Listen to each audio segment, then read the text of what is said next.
What's up, guys? Nightingale here, and welcome back to another video. Today, want to cover something just kind of a little bit in looking at hindsight, but also want to cover this update right here. So something really major for you guys is free stuff. Who doesn't love free stuff? I love free stuff. So let's jump into this and see what's up. So I remember this from the Rise update, which is why I wanted to make a video to make sure you guys are informed and know what to do. So it says, hello heirs, this is GM Dominial. Say, have you been waiting for another exciting adventure? We have Epic 7's 2022 major update Awaken right ahead of us. Complete your pre-registration and find out more info about the event. So, they're having a pre-registration. It doesn't actually change anything. It's not like you're going to lose out on getting into the update or not, but it's just basically, it's their way of trying to develop hype for the Awaken update, which is going to run from today to the 28th up to, I believe, the update is when it runs, or through the day of the update. So the event period is 4/14 to 4/28. Target all current active players and newcomers. So if you're brand new starting today, perfect time to do it. Details: complete the pre-registration to receive rewards after the major update, which will be the maintenance of or the maintenance after. I don't remember exactly how it showed up. How to participate is visit the Epic 7 Awaken update pre-registration page to pre-register. Please make sure you use the follow the right instructions, and then you're gonna get 500 Skystones and 50 Covenant bookmarks. That is awesome. Yep, and then the distribution period is 4/29, Friday after the reward. Upon completing, the reward coupon will be sent to the phone number or email. So you will need to make sure that you check one of those two sources here. So as I thought, it is the day after. So the day after the Awaken update, we get these rewards. How to redeem their coupon. It gives you the stuff right here on how to redeem. And then please note that if your existing heir, coupon will be sent to the phone number, email submitted after checking your account info. If you're a new heir, the coupon will be sent to the phone number you've registered. Then there's just some stuff for you guys in Korea and Taiwan. As far as that, coupon message will be email only, maybe in the spam box. I think that's where mine went last year, but we knew it was coming, and the coupon is valid to June 30th. So if you don't redeem it right away, it's not like it expires within 24, 48 hours or anything like that. But yeah, you're gonna go here, visit the pre-registration page, which is probably not scaled right for you guys, but yeah, we're gonna get some update preview stuff, check-in rewards, 1,000 Mystic Medals, which is awesome. Summoning tickets, we got a whole bunch of stuff coming on here. Actually, you know what, I'm just gonna fix this real quick so that you guys can see more of what's going on, and I'll fix it later. And then they've got raffles for you guys who actually care about that pre-registration. Begin as a new heir, as a returning heir, all sorts of cool stuff coming on here. So if you guys haven't checked out the Awaken update video, there is a video on the YouTube channel where we go over in great depth of what they showed off in that. But what we want to do now is I want to talk to you guys a bit about the last year. So what's kind of cool is I wanted to walk back so that we've talked about the Awaken update in good bit on the channel. But what I want to do now is looking back at a year. So we're going to be just shy. I think this came out in May, was the actual update. But I wanted to go back through just a little bit of this and give you guys some hindsight of like what to expect and how well did they follow through and how well did some of these changes go. So we're just going to quickly skim through this, so we're not going to spend a lot of time on it, but I can leave you the link to this, which was the Rise update information is really what this was. And we're going to just quickly go through this, and I want to just kind of give you guys on how game-changing some of the stuff that you newer players may not even realize was added because of the update. So this is the Rise information, but now think about this in the Awaken update. What new things are you going to get? So here we go. We're going to quickly go through it. So they gave us a overall kind of context review for the update, which was they did some selective summon improvements, Moonlight connections, connection improvements, specialty change improvements, content improvements, changes the unlock conditions of major content, rank, pets, improvements, side stories, growth improvements, penguins leveling, penguins mileage, and promotion. EXP, and then this is the update from the 527 update.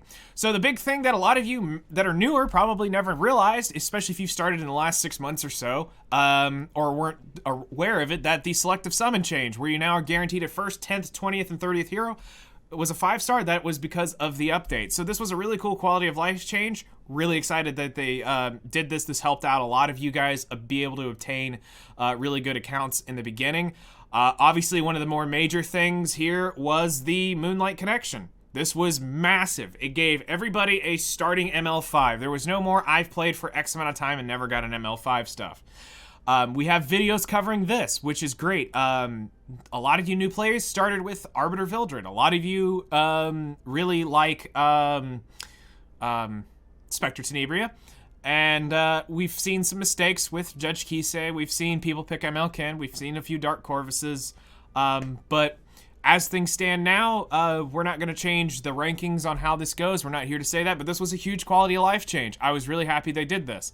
And it goes through and talks about how you acquire it, which it was actually pretty obtainable by new players. Within 3 months, as a new account, most people could fully unlock this hero.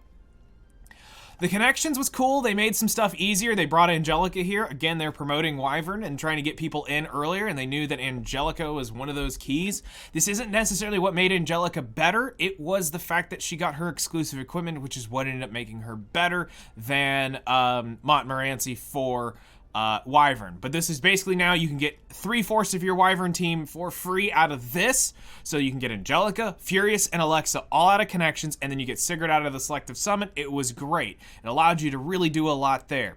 As far as specialty changes, this one was huge, but a lot of people don't realize this. It was a pain in the butt. You had to commit so much into a unit to get them 50. To even specialty change them. So if you ended up not liking them, you were sending in so many resources just to specialty change a unit. So they lowered the level down to 30, so it means you get the 3-star unit, just get them max level, and now you can specialty change them. Which this is great. They also changed on some of the units and made them better overall, which is great. And now everybody's also guaranteed a free Falconer Clary because they give you this in part of the tutorial. Growth improvements. This was one of the hands down biggest, most game-changing things of the Rise update. And I fought people for a good solid month on this system right here. The Penguin EXP thing was absolutely monstrous. You no longer had to dog walk. And I probably had to have the dog walk argument up to it probably 3 months after the update. To the point I made you guys an hour-long guide breaking down the EXP ratios and showing you how inefficient it was as it progresses down. So, the Penguins were absolutely massive. The only thing, which we're going to talk about quickly right here, which was the Penguin mileage, is I think at this point in the game, Penguin mileage needs to go to most PvE activities. Obviously, I can say Abyss, sure, doesn't need it. Raids don't need it. Labyrinths don't need it. But at least with hunts, I think that they need to put Penguin mileage there. That's the only thing looking at it from hindsight, because a lot of people I talk to they look at my account and they see that I have 4,500 penguins or 5,000 penguins, and they're going, how do you have so many? Well, because I don't abandon all content like you do to farm exclusively gear, because you're calling out the gear and saying, well, I'm farming gear. Well, you still have to do a little bit of everything. But it also comes to, where do you get established? So the Penguin mileage thing, yeah, it's a little painful in the beginning because this did technically nerf the EXP coming in to your units. It wasn't as good as it was, which I did show off in that guide. But the mileage, I think at this point, they just need to add it to the hunt system and maybe not give it at 100% value, but figure out a ratio, and I think this would be huge. Potion of Ascension, they gave us the ability to instantly 6-star a unit. They said these things were going to be rare, and they literally meant it. These are typically in the very expensive whale packs in the shop, and I don't think they've given, other than the opening of the Awaken update, that they give out one of these things for free since the beginning. Maybe there might be one more for free. Some content improvement. This was kind of big, I will say, was the pets. Pets was actually a kind of a very, very big issue. So right here, was account rank 35 took a bit of time. Not necessarily saying that it took a lot of time for you to reach to this, but it was kind of annoying that you couldn't have a pet to pick up your stuff along the way. So now at account rank 25, I think that's like around episode 1, but like, I think your chapter... You might have beat the full thing. I'd have to go back and do it again with the new system, but this took a minute to get a hold of. So you had to loot things manually, which was kind of annoying, but now that they lowered it down a little bit further to account rank 25, great. It allows people to get access to the pets easier. Side stories. This was actually kind of a big deal. They changed how the side story shops work, and honestly, this was a lot better. The tutorial was kind of annoying. The main hero buff, this is huge. This allowed you to pull some of these units, and if you were struggling as a newer player, you could use these units, or you just happen to have the unit from prior banners, being able to give them the buff to instantly have 6-star extra damage, extra defense. They're fully maxed out. It was great. This is a great change for the overall. Less energy, more rewards? Yeah, okay, yeah, they're right. It does cost less energy. We are technically getting more crap. But let's be real, as far as the thing goes, we don't get any catalysts, so yeah, sure, screw it. We're getting more rewards, but it's occasionally we're seeing more catalysts. The Molagora and Goblin Challenge things were huge. That was great. That's an extra Molagora added into every side story every other week. We have the Friendship. We finally got them to bring the friendship items as a permanent item to the game. This was technically done as an event, but people were like, there is no reason why this shouldn't be in the game. So some of you may not realize the importance of this, but basically look at friendship as free Molagoras. So for those of you who are newer and still don't quite grasp this, friendship tinning a unit basically gives you 3 Molagoras. They're special currency that can only be spent if they are not plus 15, you can use these 3 skill points. Now, if a unit is plus 15, you actually get 3 Molagoras back. And so that's why we were so excited to have that done. And I can tell you this at this point, I'm struggling to figure out who I'm going to Friendship 10. So after a year, I'm running out of units to Friendship 10 because now I can carry 1 main carry and 3 Friendship units. I no longer have to dog walk. I've got all that. Fodder drops like an absolute mega butt ton of it. Yeah, great. We've got the drop rate of charms, which was good. Epic and rare catalyst chests will also be added to quest rewards, which was great. That was a huge quality of life. Fail guide, sure, this helps you out in the beginning. As far as more advanced players, this really does nothing.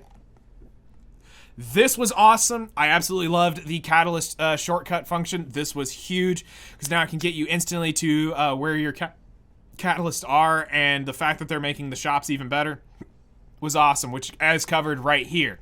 Now, this was step 1. Now, you were able to be able to go through and look at all your shops. You didn't have to go back and forth between your stuff, which was really annoying because you had to go out of the stage, come back in the stage, go out of the stage, come back in the stage to go check to see where you had stuff. Now you can go check all your shops. But now, with the Awaken update, all this currency is going to be 1 currency. You can buy out everything based off of 1 shop.